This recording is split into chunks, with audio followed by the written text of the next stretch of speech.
గోభి, గోవుల చేత ధర్మము నిలబడుతుంది అన్నాడు. అందుకని గోసేవ, గో సంరక్షణము, గోవుల కోసం అన్నీ మనమే చేయలేకపోవచ్చు. మన ఇంటిలో కట్టి వేసుకోవడానికి 4 గోవులు ఉంటే బాగానే ఉంటుంది, ప్రతి ఇంటికి ఉండేది ఒకప్పుడు. ఇప్పుడు దేశాలు మారారు, ఉద్దేశాలు మారాయి. మన దేశంలో కూడా గోవులు పెట్టుకునే వాళ్ళ సంఖ్య తక్కువ అయ్యారు. అన్ని అపార్ట్మెంట్ కల్చర్ వచ్చేసింది. అపార్ట్మెంట్ల సంస్కృతి 2 బెడ్రూమ్లు 3 బెడ్రూమ్లు హౌసెస్, బెడ్రూములతోనే కొలత. వాడికి దేవుడి గది అనేది సామాన్యంగా ఊరికే అంటున్నాను చమత్కారముగా, ఒక్కోసారి ఉంటే ఉండొచ్చు, ఎక్కువ భాగం దేవుడి గది పెట్టుకోరు అందరూ.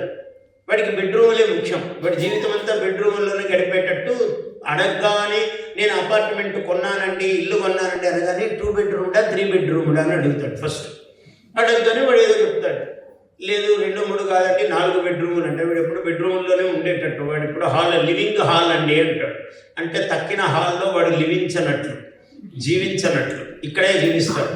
సరే, ఇట్లా ఏవో పేర్లు పెట్టుకొని అంత ఆంగ్ల ప్రభావం చేత ఇలా అని ఆఖరికి వెతికి ఒక మూలకు చూసి ఓ చెక్క కొనుక్కొస్తాడు వాడు.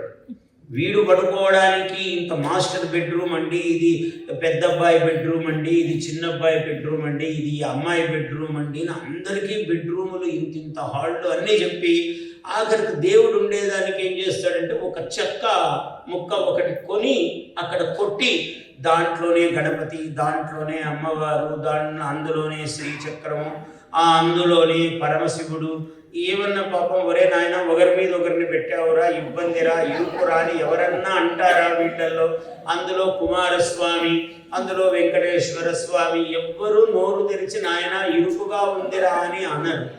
వాళ్ళంత మహాత్ములు కాబట్టి మన పబ్బం గడుస్తున్నది.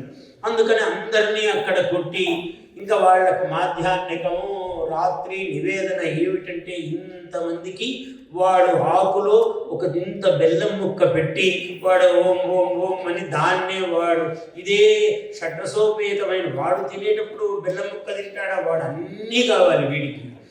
కానీ దేవుడికి మాత్రం అంత పెట్టి అక్కడక్కడే అట్లే. అది కూడా ఎక్కడంటే ఇక్కడ ఒక చెక్క ఉంటే చెక్క మీద పెడతాడు. నువ్వు చెక్క మీద పెడితే తింటావారా? మరి అట్లా ఆయనకి ఎందుకు పెడుతున్నావు అంటే ఆయన దేవుడు అండి అంటే దేవుడా కావడం ఏమన్నా లోపమా గుణమా అని పాపం ఆయనకు అట్లా పెట్టి అలా అన్నీ చేస్తుంటాం.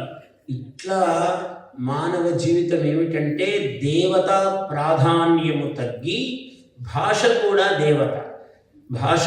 దేవత. అందువల్ల భాషను, ధర్మాన్ని సంరక్షించుకునే బాధ్యత ఉన్నది. Please subscribe to our YouTube channel. Like and share this video.